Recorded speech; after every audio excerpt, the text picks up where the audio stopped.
Good morning to all. और बेटा आप सब कैसे हैं? अच्छे से स्टडी कर रहे हैं? ओके, आप सबको पता है कि हमारी एनुअल एग्जाम आने वाली है ना? इसलिए आप सब अच्छे से स्टडी कर रहे हो। ओके बेटा, तो अच्छे से स्टडी कीजिएगा, day to day work complete कीजिएगा। ठीक है, जिस सब्जेक्ट का आपको डेली पीरियड लगता है ना, किसी जैसे मंडे के दिन किस सब्जेक्ट का पीरियड है तो उस टाइम वो वर्क कंप्लीट कर लीजिएगा। ठीक है, ताकि आपका वर्क लोड नहीं होगा। तो चलिए हम स्टार्ट करते हैं अपना हिंदी, इसका कक्षा 5 का हिंदी, जिसका चैप्टर हम रीड कर चुके थे, आपने पढ़ा भी होगा। ओके, कौन सा चैप्टर था? पाठ 9, कांटों में राह बनाते हैं, है ना? बहुत अच्छा चैप्टर था ना, पढ़ने में मजा आया था। ओके, वेरी गुड, आपने अच्छे से पढ़ा होगा, है ना? अब हम क्या करते हैं, इसके क्वेश्चन आंसर्स हमने कुछ तो कंप्लीट कर लिए थे, बट कुछ क्वेश्चन आंसर्स हमारे बाकी थे, तो वो हम आज कंप्लीट करते हैं, है ना? ओके, तो देखो यहाँ पर जो फोर्थ वाला प्रश्न था, यानी कि सही विकल्प चुनकर उत्तर लिखना था। तो जैसे ग है, इसमें क और ख हम कंप्लीट कर चुके थे। तो ग है, कायर कब दहल उठता है। तो कायर कब दहल उठता है? भीड़ देखकर, विपत्तियां आने पर, या दुर्घटना होने पर, या सुख मिलने पर। तो कायल विपत्तियां आने पर दहल उठता है। ओके, नेक्स्ट प्रश्न नंबर 5 लिखकर दोहराइए। तो ये तो आप सबके लिए बहुत इजी है ना? पर पढ़ना भी आना चाहिए। तो क्या है ये? विपत्ति। ओके, नेक्स्ट है विचलित, नेक्स्ट है विघ्न, प्रखर, वर्तिका और मेहंदी। ओके, प्रश्न नंबर 6 निम्नलिखित शब्दों की सहायता से वाक्य बनाइए। आपको यहाँ पर शब्द दिया है और आपको वाक्य बनाना है। आप सबको वाक्य बनाना आ गया होगा अब तक तो, है ना? वाक्य में प्रयोग करना। जैसे दिया है कायर, तो कायर व्यक्ति विपत्तियों से घबरा जाते हैं, है ना? धीरज, हमें हमेशा धीरज से कठिनाइयों का सामना करना चाहिए। ओके, धीरज मतलब होता है धैर्य से। मानव, एक अच्छे मानव की पहचान उसके कर्म से होती है, ठीक है, ना कि उसके पैसे से होती है। रोशनी, सूर्य के उगते ही चारों तरफ रोशनी फैल जाती है। लाली, बच्चे को देखते ही माँ के चेहरे पर लाली छा जाती है ना? जब उसका बेटा सामने होता है तो माँ का चेहरा कितना कितना खुश हो जाता है। ओके, नेक्स्ट है फंक्शनल ग्रामर, भाषा का संसार। क्या दिया है इसमें देखिए, कुछ शब्द मिलता जुलता उच्चारण या वर्तनी होने के कारण कभी कभी क्या लगते हैं हमको? समान लगते हैं, किंतु वे भिन्न अर्थ देते हैं, अलग अलग अर्थ देते हैं। ठीक है ना? यानी कि उच्चारण समान होता है, वर्तनी समान होती है, बट अर्थ जो होता है वो भिन्न होता है, अलग अर्थ होता है। ऐसे शब्दों को श्रुति समभिन्नार्थक शब्द कहते हैं। ठीक है, श्रुति सम मतलब होता है सुनने में समान, श्रुति मतलब होता है सुनना, और सम मीन्स होता है समान। भिन्नार्थक भिन्न अर्थ वाले, ठीक है, सुनने में समान पर भिन्न अर्थ वाले शब्द। निम्नलिखित शब्दों के अर्थ लिखकर उनका वाक्य में प्रयोग भी करना है। जैसे यहाँ दिया है पाँव, तो इस पाँव का अर्थ होता है पैर, और इस पाँव का अर्थ होता है चौथाई भाग। ठीक है, सूरमा, तो एक सूरमा का अर्थ होता है वीर योद्धा, और एक सूरमा मतलब होता है काजल। नेक्स्ट है कर्म, तो एक कर्म का मतलब होता है काम या फिर कार्य, और एक क्रम का मतलब होता है संख्या। ठीक है, तो मैंने यहाँ अर्थ राइट किए हैं, अब आपको यहाँ पर वाक्यों में प्रयोग करना है, क्योंकि आपको पता है वाक्य में प्रयोग कैसे किया जाता है। ओके, जैसे मेरे पाँव में चोट लगी है। ओके, फर्स्ट मैंने बता दिया, सेकंड आप और बाकी के कंप्लीट कीजिएगा। प्रश्न नंबर 2 है, अनेक शब्दों के लिए एक शब्द लिखिए। दूसरों का उपकार करने वाला, तो वो कौन होता है? परोपकारी। जो कभी न मरता हो, अमर। जहां अनाथ रहते हो, तो अनाथ कहाँ रहते हैं? अनाथ आश्रम में। ओके, जो साथ पढ़े, तो साथ कौन पढ़ता है? सहपाठी। Okay, classmate. जिसका आचरण अच्छा हो, तो वो क्या कहलाता है? सदाचारी। उचित विराम चिन्ह लगाकर वाक्य को दोबारा लिखिए। ठीक है, विराम चिन्ह लगाना है, जैसे पूर्ण विराम, कोमा, प्रश्नवाचक। ठीक है, अब देखिए, मैं प्रतिदिन स्नान करता हूँ, तो यहाँ पर आपको पूर्ण विराम नहीं दिया है। ओके, तो आपको पूर्ण विराम लगाना है। तुम कहाँ रहते हो, यहाँ पर प्रश्नवाचक चिन्ह लगाना है। ठीक है, वाह, तो ये विस्मयादिबोधक का साइन होता है। ओके, तो विस्मयादिबोधक चिन्ह लगाना है, वाह यह मैच भारत जीत गया, तो यहाँ पर पूर्ण विराम लगेगा लास्ट में। नेहा, स्नेहा और बबीता, यहाँ पर 3 है, ठीक है, ये 3 फ्रेंड्स हैं, तो 3 फ्रेंड्स हैं तो यहाँ पर बीच में कोमा लगेगा। नेहा, स्नेहा और बबीता बाजार गई, तो गई के बाद पूर्ण विराम। ओके, नेक्स्ट है प्रश्न नंबर 4, निम्नलिखित शब्दों में से उपसर्ग और मूल शब्द अलग कीजिए। अब उपसर्ग मतलब होता है जो शब्द आगे जुड़ते हैं, मूल शब्द के आगे जो शब्द लगता है वो उपसर्ग होता है, ठीक है। तो अब देखो यहाँ आगे क्या लगा है, वी, तो वी क्या हो गया, उपसर्ग, और इसका मूल शब्द चलित, तो क्या बन गया, विचलित। इसका भी वी जो है वो उपसर्ग है और जय जो है वो मूल शब्द है, तो विजय। अव उपसर्ग है और गुण मूल शब्द, तो अवगुण। कु उपसर्ग और पात्र जो है वो मूल शब्द है। अ उपसर्ग और सत्य जो है वो मूल शब्द है, ठीक है। इस तरह से हमारा ये चैप्टर कंप्लीट होता है। अब हम आते हैं नेक्स्ट चैप्टर पर, पाठ 10, जिसका नाम है दीदी कमांडर। ओके, अब दिए गए चित्रों को देख के क्या आप इनमें से क्या बनना चाहते हैं, तो आपको पता है आपको क्या बनना है। फर्स्ट वाला डॉक्टर का चित्र है, ठीक है। दूसरा वाला एक शिक्षक का चित्र है, पुलिस का चित्र और एक नेताजी का चित्र। तो आपको इनमें से क्या बनना है देखना, ओके, और बताना कि आप क्या बनना चाहते हैं।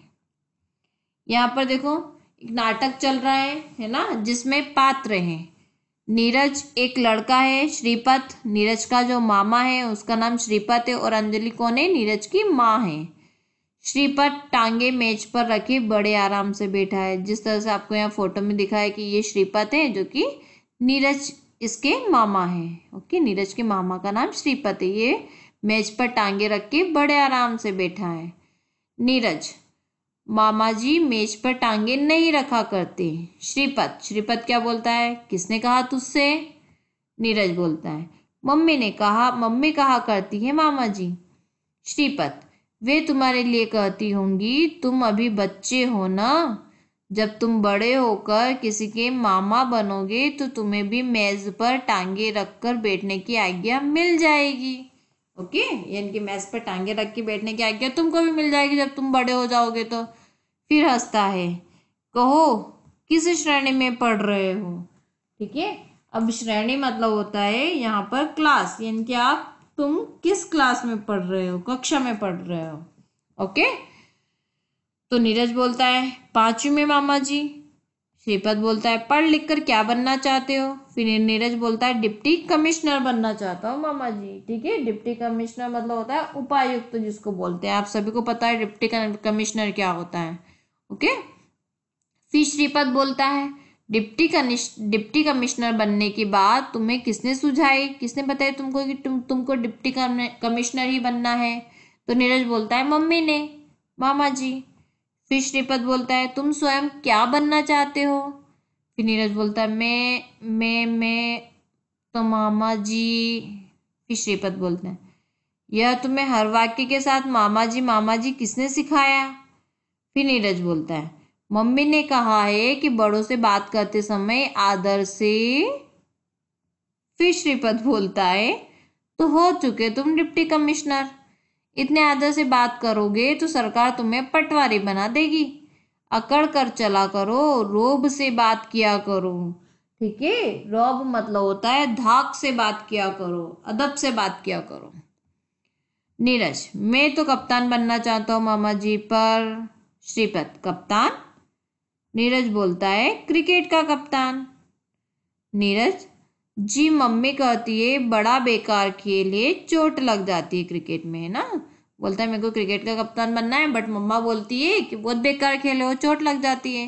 फिर श्रीपत बोलता है तो फिर बन चुके क्रिकेट के कप्तान, कितने घंटे खेलते हो।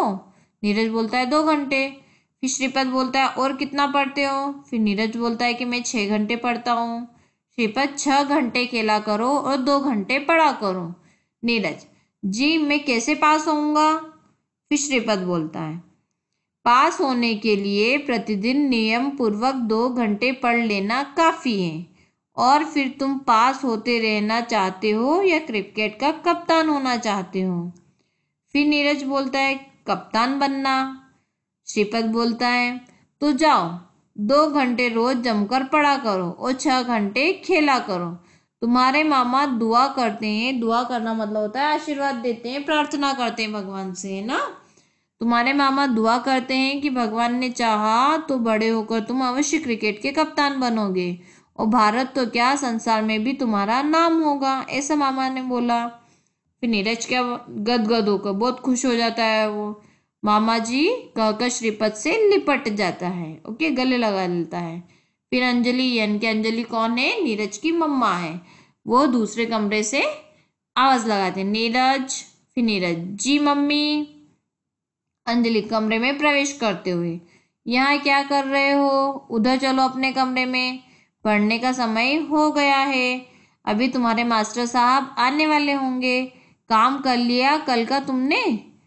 फिर नीरज बोलता है, मम्मी मैं तो खेलूंगा। फिर अंजलि क्रोध से मतलब गुस्से से, क्या, नरमी से, चलो नीरू बेटे।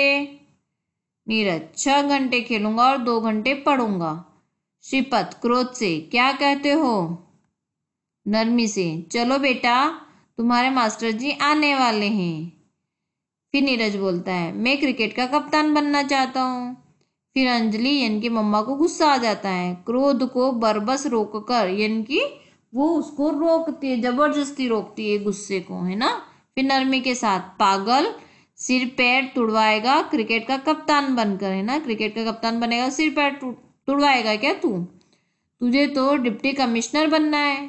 नीरज, नीरज क्या बोलता है फिर, मुझे डिप्टी कमिश्नर नहीं बनना है, मैं तो क्रिकेट का कप्तान बनूंगा। फिर अंजलि, उनकी जो मम्मा है, नीरज की मम्मा, वो क्या बोलती है, क्रोध को रोकने में असफल हो जाती है ना। फिर अब क्रोध नहीं रुकता है, गुस्सा नहीं रुकता है उनसे, चल चल बन लिया क्रिकेट का कप्तान, अब चलकर पढ़, मास्टर साहब के आने का समय हो गया है। उसे कान पकड़कर खींचती हुई ले जाना चाहती है ना, उसकी मम्मा उसको कान पकड़ते हैं और जबरदस्ती खींच के लेके जाते हैं। श्रीपद, अरे दीदी तुम तो नीरज का कान उखाड़ दोगी। फिर अंजलि बोलती, जाते जाते मुड़कर गुस्से से बोलती मम्मा, क्या बोलती है, चुप रहो श्रीपद, तुम चाहते हो कि मेरा बेटा तुम्हारी तरह आवारा हो जाए, फुफकारते हुए, न काम के न काज के, ढाई से न नाच के, इनके काम काज कुछ भी नहीं करते हो, खाली खाना खाते हो। फिर श्रीपद क्या बोलता है, अरे दीदी तुम तो व्यर्थ गृहस्थी में अपनी जान खपा रही हो, व्यर्थ मतलब होता है बेकार में गृहस्थी में अपनी जान खपा रही हो, तुम्हें तो कहीं सेना में छोटी मोटी जूनियर या सीनियर कमांडर हो जाना चाहिए, ठीक है, इसलिए चैप्टर का नाम था दीदी कमांडर, ओके। और इससे हमको क्या शिक्षा मिलती है इस नाटक से, कि माँ बाप को अपनी इच्छाओं का सम्मान करना चाहिए, बच्चों की जो इच्छा होती है उसको हमेशा रेस्पेक्ट करना चाहिए, उनकी इच्छाओं को सम्मान करना चाहिए, पूरा करने का प्रयत्न करना चाहिए, ठीक है। ऐसा नहीं है कि माँ बाप जो चाहते हैं वही बच्चों को बनाना है, ओके। आपकी भी बहुत सारी इच्छाएं होंगी तो मम्मा पापा को बोलना, ओके। अब हम आते हैं शब्दार्थ पर। श्रेणी मतलब होता है कक्षा, ठीक है। रौब मतलब होता है धाक या दबदबा, गदगद मतलब होता है आनंदित, व्यर्थ मतलब होता है बेकार, डिप्टी कमिश्नर होता है उपायुक्त, दुआ मतलब होता है प्रार्थना और बरबस मतलब होता है जबरदस्ती। इसके बाद मौखिक प्रश्न है, नीरज की मम्मी उसे पढ़ा लिखा कर क्या बनाना चाहती थी, तो आप सबको पता है डिप्टी कमिश्नर बनाना चाहती थी। नीरज किस खेल में कप्तान बनना चाहता था, वो क्रिकेट में कप्तान बनना चाहता था।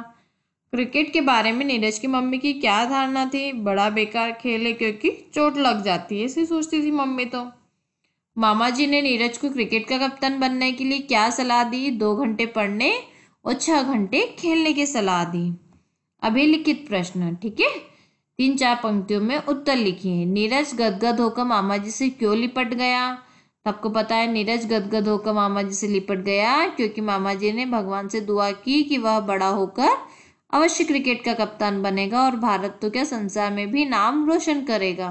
तो ऐसा सुनकर नीरज जो है वो अपने मामा जी से लिपट गया, ओके। तो यहाँ तक कंप्लीट कीजिएगा, इसके आगे हम नेक्स्ट लेक्चर में कंप्लीट किया करेंगे, ओके बेटा। तो ये चैप्टर भी अच्छे से रीड कीजिएगा और जितना वर्क आपको दिया है वो work time to time complete होना चाहिए, ओके। चलिए ओके बेटा, आप सब अपना ध्यान रखिएगा, बाय बेटा।